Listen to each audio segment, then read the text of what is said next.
Hey everybody, welcome to What the Flick. Alonzo Duralde, Ben Mankiewicz, Christy Lemire. So Sully, the latest from Clint Eastwood, opens this weekend. It just premiered at the Telluride Film Festival where Ben was, and Christy saw it at a press screening, and I was in Italy at the Venice Film Festival, so I didn't see it, but they're going to tell you all about it. We are. Ben's going to tell you about it.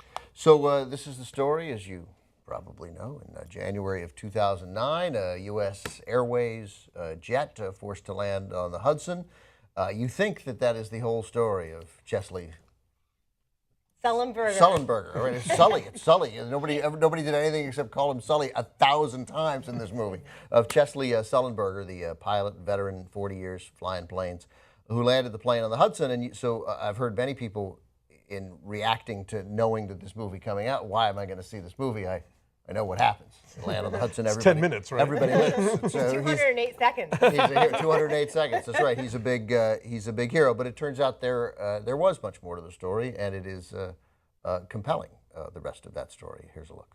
Our job is to investigate how a plane ended up in the Hudson River. On the Hudson. It's not a crash. It was a forced water landing. Simulations showed that you could make it back to the airport. Not possible. I felt it go. My aircraft. Your aircraft. I want you to know I did the best I could. Of course you did. You saved everyone. People call you a hero. I don't feel like a hero. Show us your case, Super Sully. There's been too much talk in the press already. I'm overwhelmed by all this attention. The left engine was still operating. What if I didn't get this wrong? You know what's so funny is that I was driving to the press screening, and Nick was in the car with me. I brought Nick with me to see this, and we're sitting in Hollywood Bowl traffic, and we're stuck, and I'm stressed out, and I'm like, we may not make this. We're not going to make it. And Nick goes, it's okay if we miss it. We know what happens. Right. So there's your whole point. Why would anybody go see Sully? Right. So what's so cool about this, though, is that Clint Eastwood creates so much tension. He does. Because it's almost like a Rashomon thing, kind of. Like a little bit, yeah. You're looking at it from various perspectives. So the first time that it happens, it's from the perspective of the air traffic controller. And you're seeing his face as he's reacting to various monitors and reacting to the voices, and so you're seeing that side of it. And then eventually you do see it from the cockpit, but like you keep seeing it over and over again, and each time, like, you know what's going to happen, but it's still tense. Like the calm in everyone's voices makes it tense. The way they very methodically run through all their traps. No one's freaking out, and that's why it's so tense. Yeah, they're so meticulous about it. Right. There were some moments in there where, and I'm sure other people experienced this too, where it felt similar a little bit to United 93, which I thought was as gripping a movie as I've seen in years. You also know what's going to happen there. You know what's going to happen there too, and of course in this movie, I don't know whether they had. I know he used a number of first responders to play first responders. You can tell just by looking at these guys. They're not actors, and I don't mean that. I'm not criticizing their performances. They're fine. But you're criticizing all actors. Right, I'm criticizing the rest. No, I'm like, these guys, they're good, and their accents, you're like, this guy. And Clint said at Telluride, he was Clint. Because he's Clint to us. But he said at Telluride, he's like, well, I don't know why I did it. I just, I just figured I wouldn't have to hire somebody, and they already know how to drive the boat. Right. They know how to, authority right. I wouldn't be surprised, and I didn't notice in the credits if there were some air traffic controllers. Again, as United 93. I was going to say, that had real ones, used right? Real air traffic controllers. They felt like that too. They also, I can say this.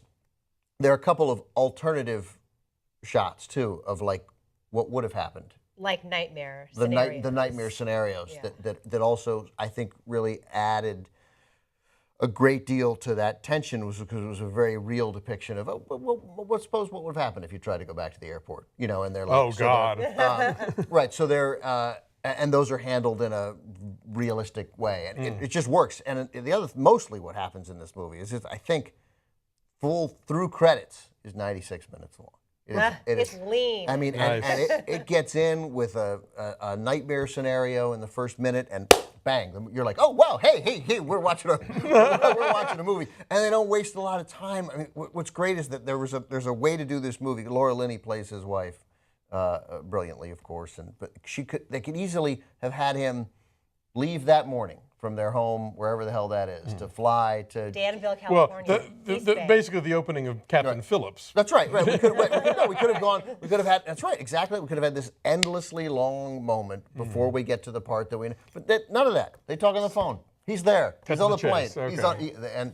And it cuts to the chase and the thing, and then they have and this involves, as you can tell from the trailers, This involves the NTSB investigation after the fact and whether he did the right thing, and they wrap that up, and then the movie's over, and everybody shakes hands. Right, and it has.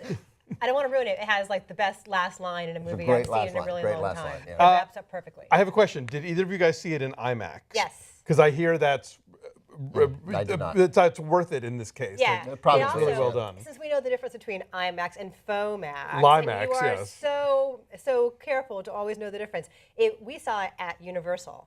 At Oh, so that's the real IMAX, thing, okay. Where when we saw the screenings of Interstellar, Right. that is where Christopher Nolan specifically wanted to have us all see Interstellar because that's like his IMAX of choice. Yeah. Oh, It's because the real IMAX. I thought of the Chinese, but I guess he prefers the Yeah. Universal. But that's also real IMAX.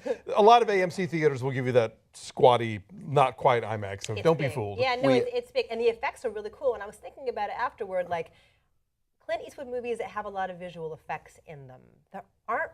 Well, really Hereafter, that what the great. tsunami one. Hereafter had the tsunami, I forgot and to I do guess Letters from Iwo Jima. Yeah. But like, And Flags probably. yeah, but What it's, was in it's Letters from Iwo Jima? Just fighting. Just like fighting, I'm sure yeah, that right. can't all have been actual people. Well, and I'm in sure, and Iceland. that movie is like the color is very Yeah. post-adjusted, right? I mean, like the whole movie has kind of a sepia Yeah. tint, as I recall. Yeah, but aside from like, you're right, the tsunami and Hereafter, but there's not a lot of movies where he does that kind of like big visual effects stuff, and it's I mean, the visual seamless. effects are. Yeah. I mean, I you know, like as I've said a zillion times, like the bear scene in The Revenant. I believe a bear attacked Leonardo DiCaprio. That's how they shot that We don't scene. know that it didn't. Right, and here you watch this and you're like, wow, they landed. To make sure they get this, they had to land a lot of U.S. air jets on the Hudson. Over and over They again. kept doing it. Yeah. Yeah, no, it's lean, it's tense, I mean, because they let the drama play out for itself, speak for itself. That really works. They don't overhype it. It's not melodramatic, I should say. Yeah, and like Aaron Eckhart is the co-pilot who played a critical role and is a big role in the movie. He's nearly as big a star as Hanks is with playing Sully. He's terrific. Laura Linney is terrific. And then, you know, I had this moment with Bridge of Spies, and this is such an obvious moment. And you and I have had it with Tom Cruise before, where sometimes when we saw Night and Day, and you're like, you know, that guy's a movie star. He's a real star. He's a real star. Right. And so when I saw Bridge of Spies, and I liked it, and then I went home, and I had a screener, and my wife was watching it, and I'd seen it 4 weeks earlier, and she was like 17 minutes in, and I just like got right on the couch. You know, and I was like, wow, I guess I like this movie a little more than I thought I did. Yeah. Like you put Tom Hanks and Steven Spielberg together, and they make a pretty good movie. And then you put Tom Hanks with Clint Eastwood together, and this was really good. Yeah, it's a good fit because there is like the understated everyman quality that Tom Hanks does so well, which is very easy to take for granted, right? Sure. Like that. Totally, that's He how makes you it are. look effortless. Right, right, and that's right, yeah. It's a good fit for the no-nonsense sensibilities of Clint Eastwood, so it's a good fit together. I agree. So this is really pretty great. What's your number? I'm going to give it an 8.9. Are you? Yeah, I'm going to give it an 8.9. Okay. You give it an 8.9? I will say 8.5. So it's an 8.7. It's an 8.7. Okay. And I was going to say one other thing about it, but I can't remember what it was. But there's a wonderful moment, so look for it as Hanks is jogging through New York. Did you catch it? The billboards? He jogs right past a Gran Torino billboard. Oh, I did not see that. So, and it's only, but you'll get like half the billboard. They don't even sell it big. It's like you gotta look quickly. Like 2009. Yeah. Get off his plane. All right, so our number is 8.7. It's an 81% on the tomato meter. It's really good. Yeah. I'm going tonight. It's Go quick. see it tonight. Bye.